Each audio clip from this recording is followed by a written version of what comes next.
They all thought I was down for good, laughed behind champagne flutes and forced smiles thinking I'd quietly fade out of relevance. What they didn't know was that the so-called failure in the family had one more headline to write, and it had their names all over it.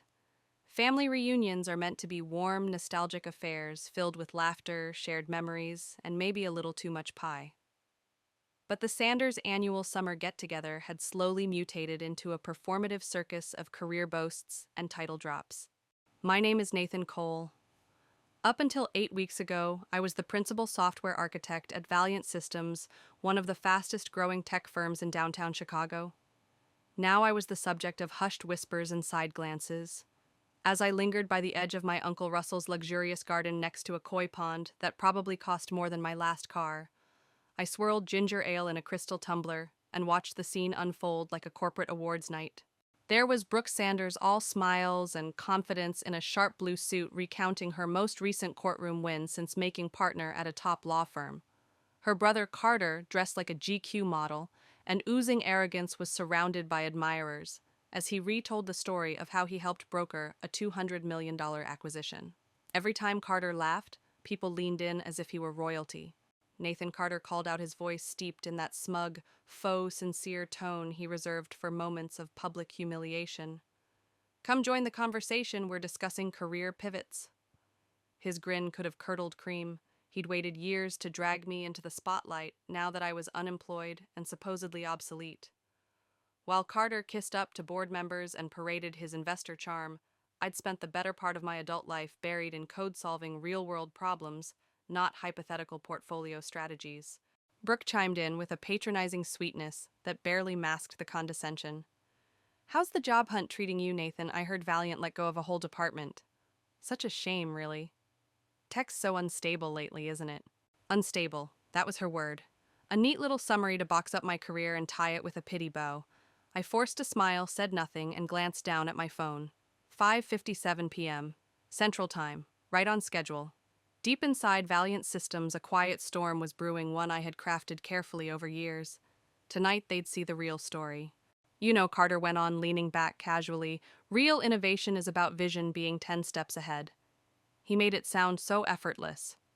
I nodded slowly, recalling the sleepless nights, the debugging marathons, and the architecture I had quietly perfected while the Carters of the world sipped bourbon and shook hands. The thing was, while they'd been congratulating themselves, I'd been working, building, creating something they couldn't even imagine. A project so advanced it would make Carter's big deal acquisition look like a lemonade stand. I peeked at my phone again. 5:58 p.m., just 2 minutes to showtime. "Let me tell you what really went down at Valiant," I said softly, mostly to myself. 4 years ago, while everyone else was scrambling to ship pretty dashboards or chase inflated valuations, I began coding something quietly. An adaptive AI security framework designed to learn, react, and evolve with every single cyber attack it encountered. I called it Overwatch. This wasn't some showy app or gimmick product.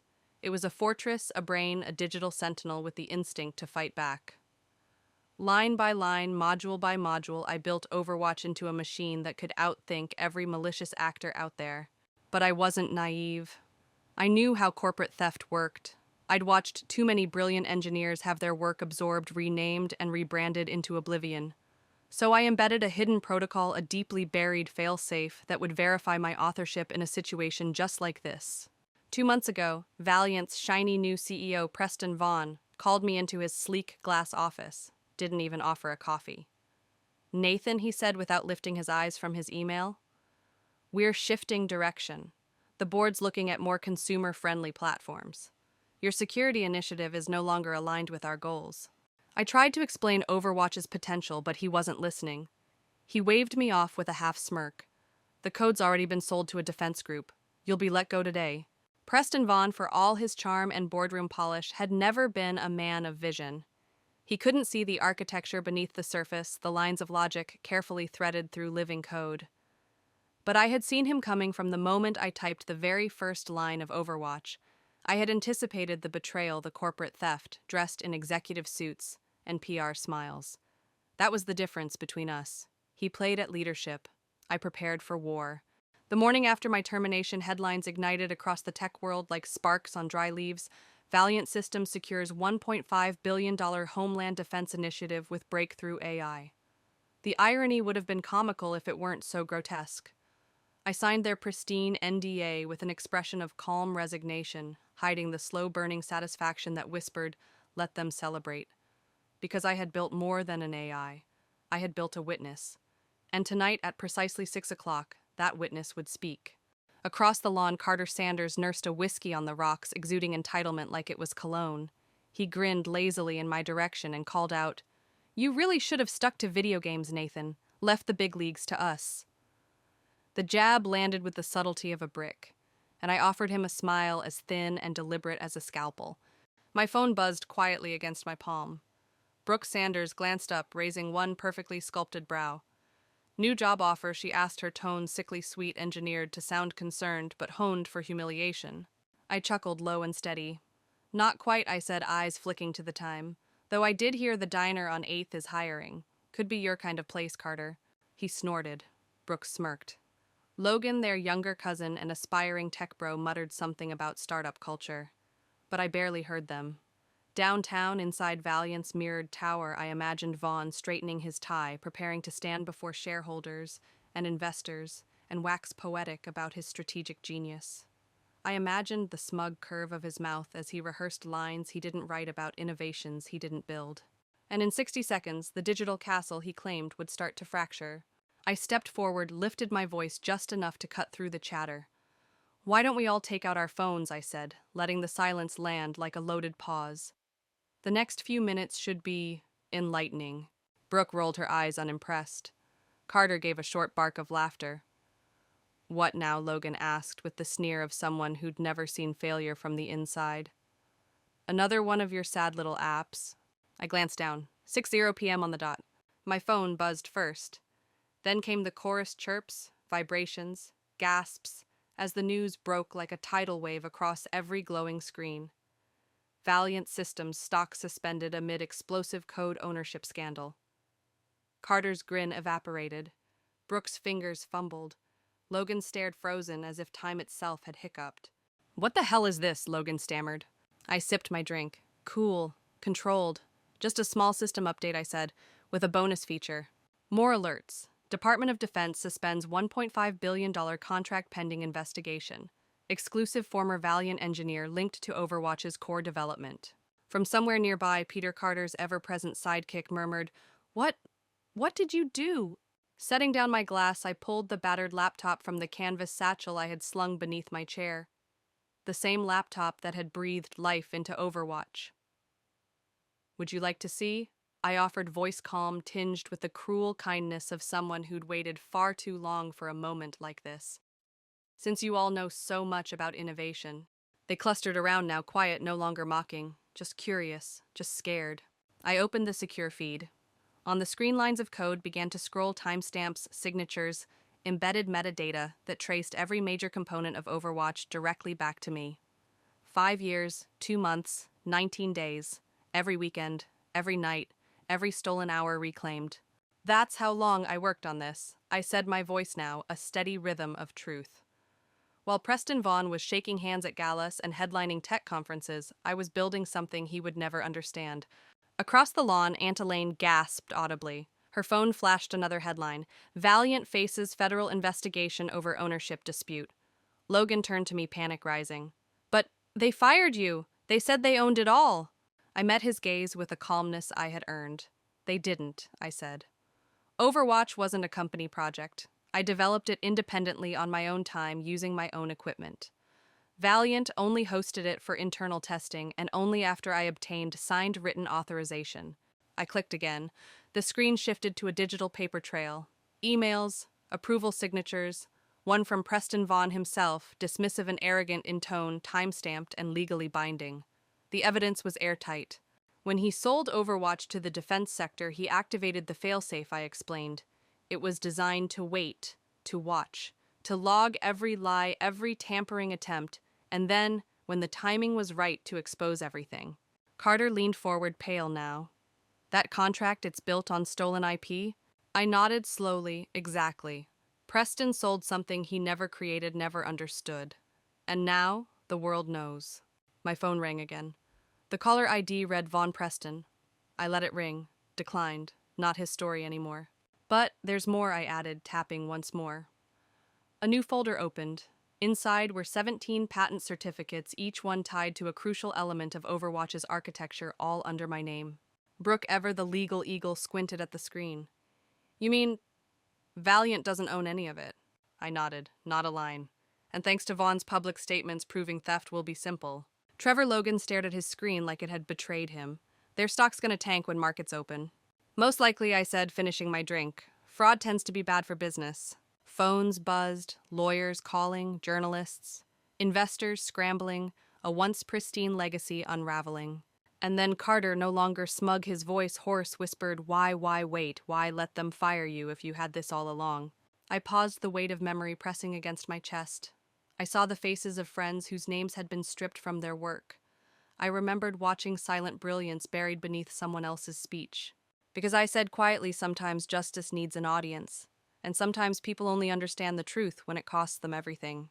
My phone buzzed once more, a soft vibration against my palm that sliced through the thick silence like a whisper in a cathedral. I glanced down, and there it was. The subject line read simply, Impressive Authentication Protocol. It was from Rachel Green, the CEO of Covalence Technologies, a woman whose name carried the kind of gravity that could reroute careers and crush boardroom opposition in a single sentence. The message continued. Would you be open to discussing Overwatch's true potential dinner next week? I didn't speak immediately. I didn't need to. Instead, I casually tilted the screen toward the stunned faces of Brooke, Carter, and Logan, whose eyes darted from the bold email header to the sender's name and then back to me with the kind of disbelief that borders on reverence. Seems guest programming's still my thing after all, I said softly, allowing the smallest smile to break the composure I had so carefully held all evening. Beyond the neatly trimmed hedges of Aunt Elaine's estate, the setting sun cast elongated shadows across the lawn, like the last echoes of a day that had irrevocably changed. The air was cooling now, crisp with the faint scent of garden roses and disrupted pride. Around me, the Sanders family, once so polished, so confidently dismissive, stood frozen not in mockery this time, but in mute reckoning. In my mind's eye, I could see Preston Vaughn perhaps still in his designer office, hands trembling as the facade collapsed around him. Tomorrow would come with subpoenas, board resignations, and the thunder of federal investigations. But tonight belonged to the truth. And the truth had finally been given its stage. Their expressions shifted as if a tide had begun to recede. The smug certainties drained from Carter's face. Brooke's manicured fingers paused mid-text. Logan, once so sure of his understanding of success, stared at the horizon as if searching for an explanation he no longer believed in. Real value, I thought, isn't wrapped in overpriced suits or echoed in the hollow applause of investment rounds. It often grows quietly ignored, underestimated, until the moment it doesn't. Sometimes I said, repeating what Amanda, the only cousin who had shown any real kindness, once told me, true power lies in building something so elegant, so unstoppable, that all it ever needed was patience and the perfect moment. Peter's phone rang again, probably another frantic investor. Aunt Elaine tapped away furiously, texting their family's long-standing PR firm. Logan simply stared as though the foundation beneath his dreams had begun to crack. I glanced down. 6:30 p.m. Overwatch had done what it was built to do. The deception was over. The truth had been uncaged. And across the glittering skyline of Chicago, a new story was beginning, one that reminded the world to respect those who built with purpose, rather than those who sold with flair. 1 month later, I found myself in the gleaming executive conference room of Covalence Technologies. Glass walls framed the Chicago skyline, and beneath the hum of air conditioning and strategic conversation, a quiet pride stirred in my chest. Rachel Green stood at the head of the table, commanding the room not with volume, but with precision. On the giant wall display, Overwatch danced. It defended Covalence's global infrastructure in real time, adapting, learning, evolving. In just 4 weeks, Rachel said to the board, Overwatch has neutralized 3,247 cyber threats adapted to 19 unique attack vectors and reduced our average response time by 87%. A silence followed, charged and pregnant with disbelief. The same directors who had initially greeted me with polite skepticism now leaned forward in their seats, eyes wide with renewed respect. "You developed this independently," one of them asked. I nodded. Every line, nights, weekends, on my own hardware. Valiant Systems only provided a limited testing environment which they approved in writing. I retained full IP rights. I brought up the document showing them the same email chain I had shown my family. Their nods were slow, thoughtful. Rachel smiled, confidence curling at the edges of her lips. "Well then," she said, addressing the room, "I believe we're ready for a vote." The decision was unanimous. By that evening, every major outlet had the headline, "Covalence Technologies acquires Overwatch for $4.2 billion. Nathan Cole appointed as Chief Technology Officer." My phone had become an unending stream of buzzing notifications. Reporters requested interviews. Congressional panels wanted testimony. Tech blogs hailed Overwatch as revolutionary. But the messages that held my gaze the longest were quieter, more personal developers from around the world sharing their stories. They spoke of sleepless nights of designs stolen by executives who didn't understand a single algorithm. They told me how Overwatch gave them hope, how it had become a rallying cry for those who were tired of being exploited in the name of innovation. Overwatch had become more than a cybersecurity tool. It had become a symbol of defiance, a digital rebellion against an industry too often built on borrowed credit and silenced talent. As I stepped into the elevator ready to leave Covalence HQ for the night, my phone buzzed again. It was Carter. "Hey," I said, answering. His voice was tight, humbled. "Yo, I need your help." After Valiant's collapse, Carter's venture firm had been dragged through a brutal audit. Investors learned the truth. Most of his portfolio had been smoke and mirrors cobbled together by engineers trapped under suffocating NDAs. "My developers are leaving," he confessed. "Funding's dried up. I didn't get it. I didn't see how much of what we were selling wasn't ours. I need help." I paused, thinking of the brilliant minds his firm had swallowed up, buried beneath glossy brochures and empty metrics. "Send me their names," I said finally. "Covalence is expanding. We need engineers who still believe in building something real and who understand what ethical tech looks like." Later that evening, drawn by a curiosity I hadn't yet named, I made my way to the husk of what had once been Valiant Systems. The building, a once proud fortress of glass and ambition, now stood like a relic of betrayal, hollowed out by investigations and echoing with the silent retreat of shattered illusions. Most of the lights inside had gone dark, flickering only in odd corners, ghosts of a legacy unraveling in real time. The parking lot was half empty, cluttered with boxes, discarded office chairs, and a few reporters scribbling into their phones from across the street. Bankruptcy proceedings were already underway. The air hung thick with decay and consequence. Then I saw him. Standing by the front entrance, illuminated by the sickly glow of a failing security lamp, was Tyler Park. A junior developer, when I was still walking these halls, Tyler had always worked quietly, respectfully, one of the few who had seen what I was building, and understood it even if only in part. "Mr. Cole," he called out, breaking into a grin as he jogged over, or should I say, "Mr. CTO?" I laughed genuinely this time, warm and unguarded. "Just Nathan," I said, extending a hand that he shook with both of his. "And you?" I asked. "How are you holding up?" Tyler's face lit up with the kind of excitement that was impossible to fake. "Actually, better than ever. After you exposed Vaughn, a bunch of us junior devs, mostly, we started organizing, talking, documenting everything, sharing war stories." He pulled out his phone and flipped it toward me, revealing a sleek website pulsing with life. Forums, testimonial videos, source code attributions. "We're calling it the Builder's Oath," he said proudly. "It's a platform to protect developer rights, track innovation credits, and, well, call out the theft when we see it." My breath caught not from surprise but from recognition. I was staring at the tangible evolution of every sleepless night I'd spent typing code into the dark, every time I'd watched credit handed to someone with better posture and a louder voice. This was bigger than Overwatch. "You inspired it," Tyler added, eyes searching mine for validation. I swallowed the weight behind my smile. "Send me the link," I said. "Covalence just formed an ethics board. I have a feeling they'll want in." My phone buzzed again. Another name from my past. Brooke Sanders. Her message appeared on screen, short and uncharacteristically sincere. I get it now. "Why you stayed in development. Why you never chased titles. Real power doesn't come from grabbing credit. It comes from building something that matters." I stood there for a long time, letting the words settle like falling leaves.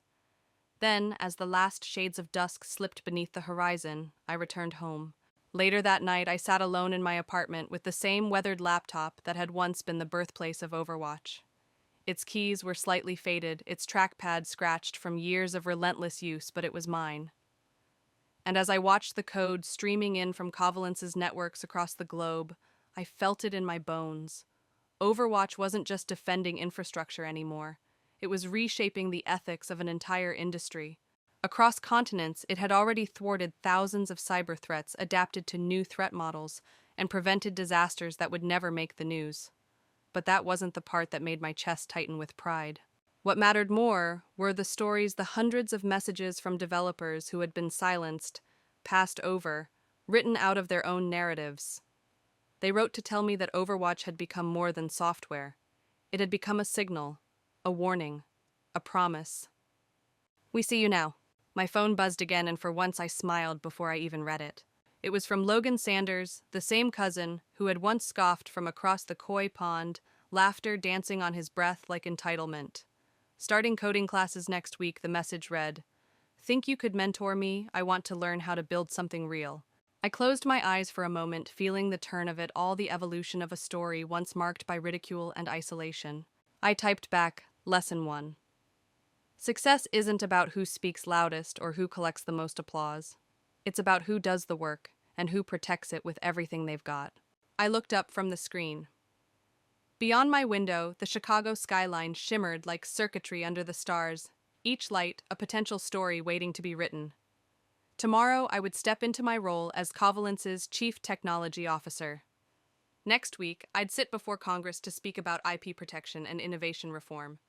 But tonight I opened a blank project file on my laptop. A new idea, a fresh thread of thought ready to be unraveled. Because real power in tech doesn't come from titles, acquisitions, or Twitter followers. It comes from those who dare to build something that endures, something that resists erasure. Every line of code tells a story. Mine just happened to rewrite the rules. If you followed me to the end of this journey, know that this isn't just about me. This is about you, the creator, the thinker, the builder who stayed late, who solved the problem no one else could, who got passed over because someone else spoke louder. If you've ever had your work stolen, your voice drowned out, your light dimmed, drop your story in the comments below. And if I can leave you with one truth, let it be this: protect what you build. Respect your work. The world may not see your value right away, but in time, value reveals itself. And when it does, it speaks louder than anything else. We are the makers, the builders of the future. Never let them steal that from you. Like, comment, and subscribe if you believe in a world where creators lead the way. Your voice matters. Let's build something better starting now.